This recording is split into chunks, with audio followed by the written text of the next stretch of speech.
everyone, welcome back to my channel. I'm still the Anwatu. Thank you for tuning in once again to my channel for another book review. We're here for another book review of the Christian books. And Pastor Collins is here with me. So Pastor, say hello. Good morning, hello. Hello, okay. Pastor Collins is a pastor in Locust Army International Church. He's under Reverend Christian. Yes, the author of this book. So Pastor has read this book, the Book of Remembrance, written by Reverend Christian. This book is a 12 chapters book, and Pastor Collins is here to share with us what is in this book. No, so let's hear Pastor. Okay, thank you so much. Thank you. Thank you for having me. I appreciate it. Thank you. Okay, to the viewers, I want to say that my name's Pastor Collins Ikechukwu, just like she rightly said, and I'm a pastor with the Locust Army International.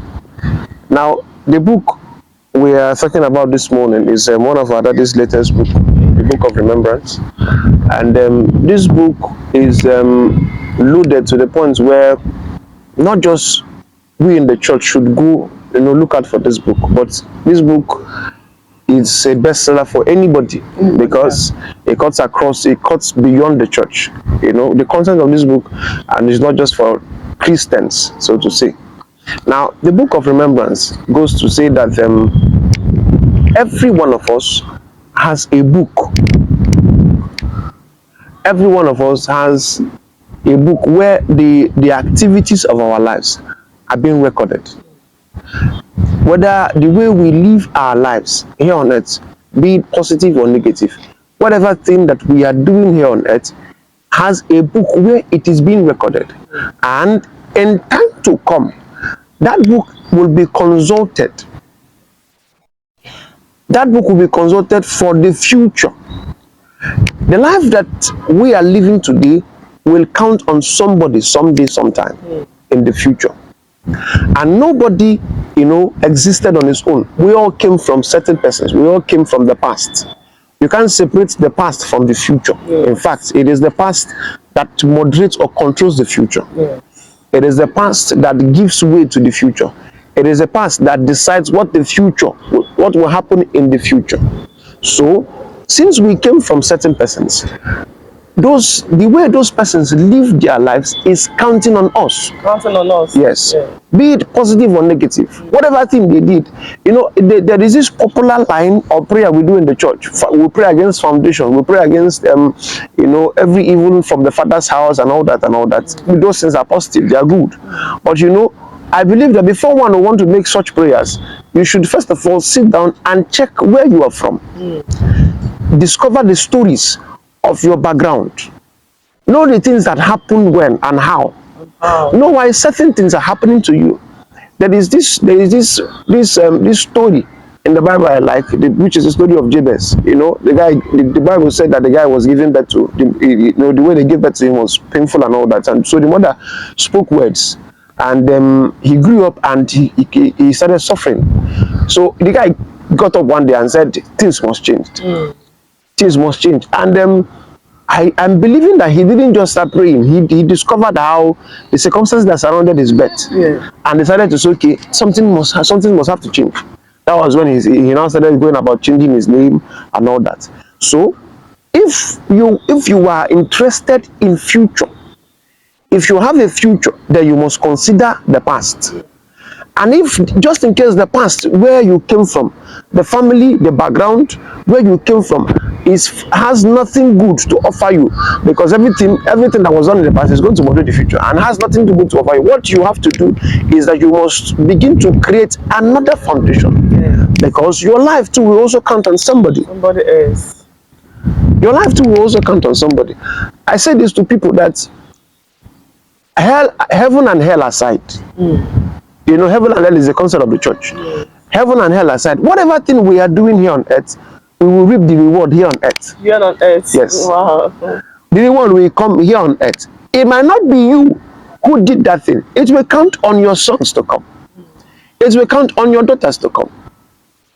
Whatever thing we are doing here on earth, it will count on generations unborn.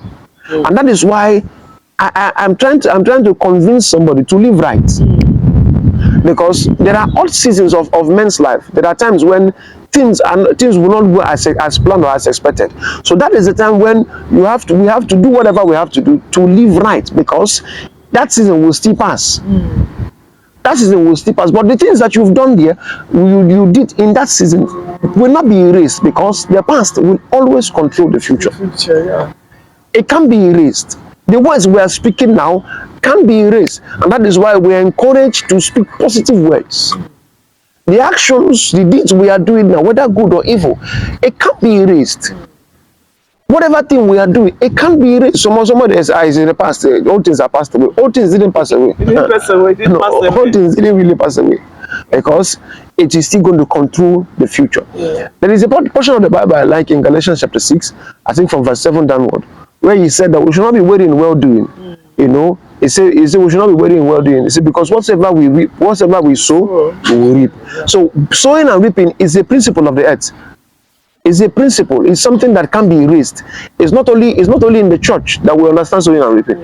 Round about the world, sowing and reaping is a principle that governs the earth. And the Bible said whatsoever. It didn't specify. It didn't specify. It didn't say money. It didn't say what. It said whatsoever we sow, we are going to reap it.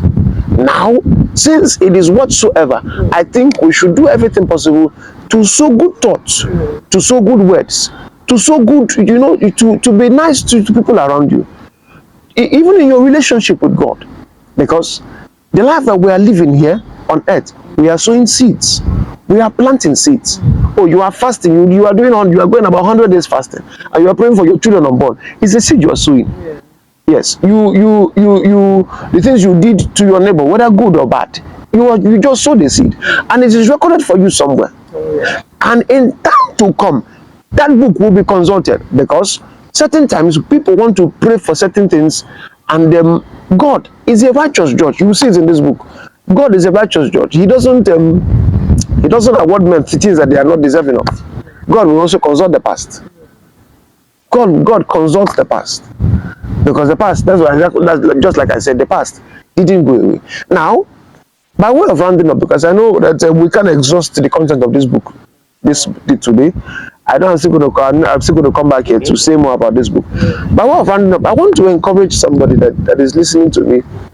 It is not too late to begin to create a new foundation. It is not too late to live right. It is not too late to take a new decision and then begin to lead or to live a good life. It is not too late.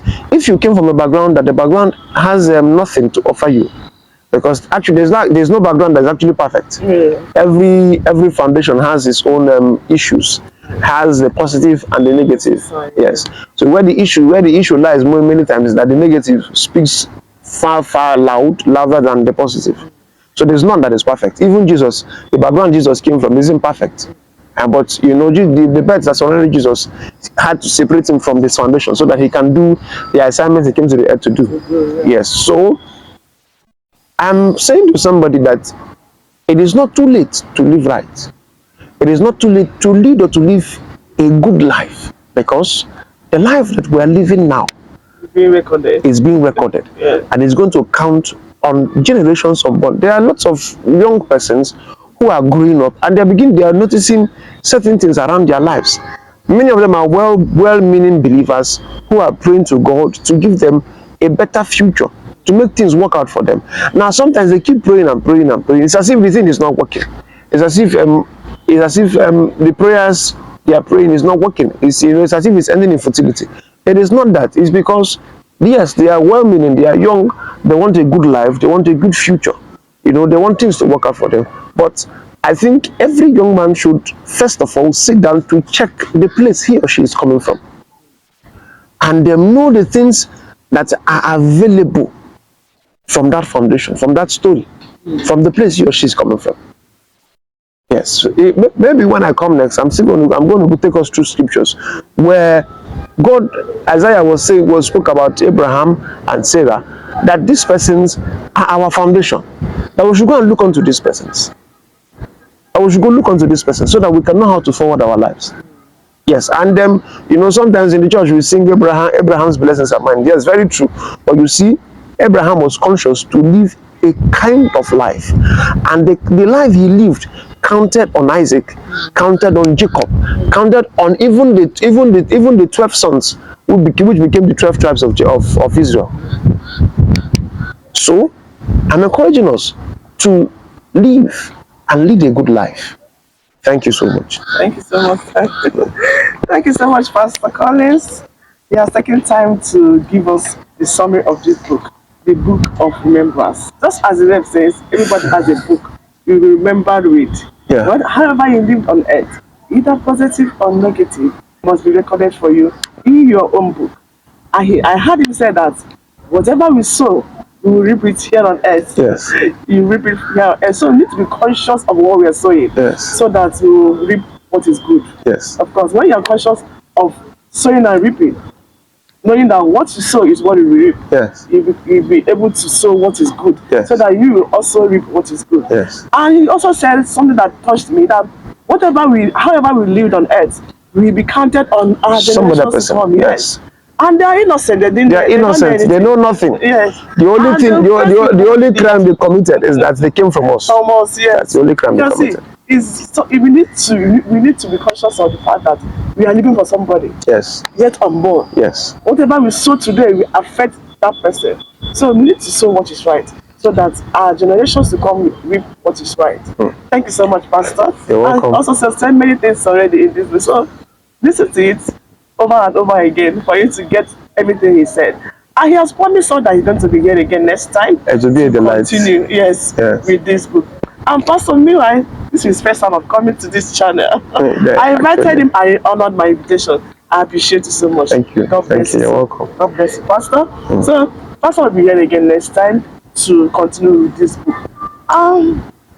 Till then, we're going to say bye-bye and try to tune in the next edition. Thank you. Yeah, Bye. thank you.